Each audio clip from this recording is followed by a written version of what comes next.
Minicamp and OTA season's over, and we're going back and looking at the practice highlights. And today we're looking at the New York Giants and looking at Cam Skattebo to see what we want to look for in training camp and for fantasy football. But before we dig in, you need to click that subscribe button right now because we're looking at practice. We're looking at this every day. Rookie camp, minicamp, OTAs, but soon to be training camp. You want to see what your rookies are doing behind the scene? It's going to be right here. Those quarterback battles, guys you're drafting in fantasy, you need to know what they're doing on the field, how they're progressing. Click that button. Stop missing out. We're looking at Cam Skattebo today. We're going to talk about what we want to see in training camp. We're looking at the clips. We're looking at what he's doing. We also want to prospect what we could see, the good, the upside, the downside this season as a rookie. And you want to comment what you could potentially or want to see or you're wishing or projecting to see as well. But here we go. Scattaboo's right there. Right there. So the thing about Skattebo, throughout high school, throughout college, no matter where he was at, he was productive. He leveled up. And this is a running back prospect with damn good feet and vision. Very compact. That is what you're getting out of him. It's not just this guy's fast, this guy's this. Like, you want to look at the traits. The receiving skills are solid. Good in the passing game, good pass blocker, good vision, good approach to the line of scrimmage, good in short spaces. We're compact. Catch the ball out of the backfield well. Can be used in the receiving game. Very stoic, poised. Like, you know he's going to learn the playbook. You know he's going to be there working hard. You're paired with Tyrone Tracy. He's got a lot of pop in the step. Former wide receiver. And that's a good tandem you got back there. So we're expecting him to share the backfield. We're expecting him, though, when he's on the field, to have good vision, patience, to find that hole and look good. Look good in the open field and grind out those yards. We're expecting him to do that. And from what we're hearing from the coaching staff, just from little nuggets, it sounds like we might have a little bit of a committee. But a committee also, if you're looking at opportunities, sounds like we're going to get a chance early. They're excited about this kid. Beat writers have sounded like they're excited about this kid. This is a running back prospect that could do some. So what are we looking for him out of training camp? I believe like the value that he has, because he is a very sound football player, very nuanced, very technical, and consistently works hard and levels up, is when the pads come on, pass blocking, finding the hole, lowering that shoulder, showing that power, but yet contact balance to spin out. His ability to catch the ball in the backfield, too, with that. I think that's going to show up more once we get the pads on, once we get into joint practices. We already had like a fight in minicamp, from what I saw. Things might get heated with this team even more. I believe he's going to ascend well with that. He's going to ascend well once things get hot and heavy in training camp. And the reason why things level up more in training camp, some of these guys are noticing, hey, if I don't step it up, I might not have a job in 2 weeks. That's the thing. So things get feisty. They're loading more of the playbook down, more of the system. He's going to absorb it all in. He's going to learn it fast. He's going to ascend. He's going to do well. That's what you're looking with Skattebo right now. He's going to do well with the Giants. That's for sure. So I look for him to get his moments this year. I look for him to be on the field. I don't think it's going to be like we're week 10 and we're wondering what's happened to him. I don't think that's going to be the case. I think we're going to share the backfield, though. I think they should. I think that's good. That's what all NFL teams are most of them are doing anyways. I expect him to have his moments. If you're looking at this for fantasy football, he's going to be cheap in redraft. So it's like a lottery ticket play. Maybe in some leagues, depending on your home league, maybe just sitting there on waivers for a good bit, because he'll be sharing the workload, and people are, especially in home leagues are different, where if it's like an underdog fantasy, people are taking those shots, or if it's a league established with veteran players, they take more shots on the rookies.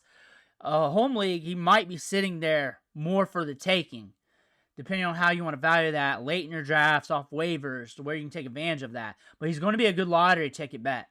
He's going to be a good one, especially if Russell Wilson can cook with Malik Neighbors. That is going to be one of the catalysts for that. Also, running backs get injured. Things happen. So if something happens with Tyrone Tracy or Devin Singletary, that's just more ramp up for touches. I expect things to ramp up for him throughout the year.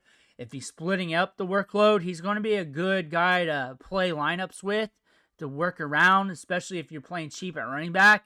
Say you did not draft heavy at running back to start your draft. Now you've got a handful of lottery tickets to play lineups with. You just look at the matchups. You play your best bets. He's a guy that you may be doing that with. I look for him to get enough touches to do that. I look for that to happen. I don't look for that to be super steady unless something happens to one of the other running backs. And Tyrone Tracy's good. He showed that he is good last year, so we cannot discount him too much. You just can't at all. But also Skattebo, very decorated running back prospect, good receiving profile. Both running backs have good receiving profiles. How could it run bad? Offense just bad in general. Russell Wilson does not cook. He burns. He burns it up. He trashes it up. Then we get Jameis Winston in there. We're throwing picks. It's not looking good. Jackson Dart has to come out too early before he's really ramped up. And we know how that's going to look like. We know we need him to develop for the long term. And next thing you know, it sucks. This coaching staff has been something that you got to pay attention to. We got to see whether or not how that's going to look for the long term when we're looking at this years out. When we're looking at how things are being constructed. If you really want my true take on the Giants, is that man over there to the left in the white jersey, Abdul Carter. That's the guy that's going to transform things. That's the guy. Because remember, before I said or started talking about Abdul Carter, I was just talking about probabilities and talking about upside, downside, worst side, best side. Abdul Carter's the guy to pay attention to. And it's not like if he's going to play good or bad. It's just how high is that upside? Because that's a damn good prospect. That's a damn good prospect. That is a player that could take over the league by storm. If he takes over the league by storm, this team's going to look vastly different, and it's also going to impact the way they call the offense. That's the thing, and that's going to impact the running backs, the quarterbacks, everything else. Abdul Carter is the X factor here for the team. Like, he's good enough that he has the potential to be good enough that he takes over games. That's the thing. So when I'm looking at Skattebo here for training camp, I want to watch the buzz from the coaches. I want to see where's he getting the reps at with the ones, the twos, the threes. I want to see where that's going. I believe he's going to stand out more when the pads are on. I want to watch him in joint practices. I think that vision is going to be so smooth that he's going to be too reliable. And I look at this coaching staff, and I just look at what they were doing with Shedeur. I think reliability is a main thing here. And especially this process they got here with Jackson Dart, where they got two veterans in front of them. They brought in Jameis Winston, who they knew from analyzing him was going to take Jackson Dart under his wing. I think reliability, being slow, being methodical, just by reading those tea leaves is going to be milked into the process. And if Scattaboo's either proven rapidly that he's super reliable, super good between the tackles, vision, patience, like what we saw last year, he might get more opportunities than expected. It might add up faster than expected, and it might be him grinding out a lot of touches. For that, like I've been saying, you need some of these day 3 rookie running backs on the back end of your bench in seasonal leagues. Dynasty, I mean, he's just one of those second-round running backs that you're looking at. I would not pay too much because the wide receivers up there in the second round are starting to get very intriguing. There's other running backs to look at. But still, that's something to pay attention to. And honestly, from a macro standpoint, macro strategy for Dynasty Fantasy Football, like how you want to observe things, you want to look at from things from the top down. Really, you just want to have a basket of those running backs in the second round and diversify from your drafts. Because the thing is, when it comes to those late round running backs, guys who are on a depth chart where it is a little muddy, sometimes it's just the injuries that happen that allows them to get their opportunity, and you can't predict that. You can't. It's just things that happen. So you just shoot your shots. You look at the profile. Sometimes, like, the lesser running back will prevail more in fantasy just due to the situation. This ain't a bad situation. This ain't horrible. The quarterback thing's got to get ironed out.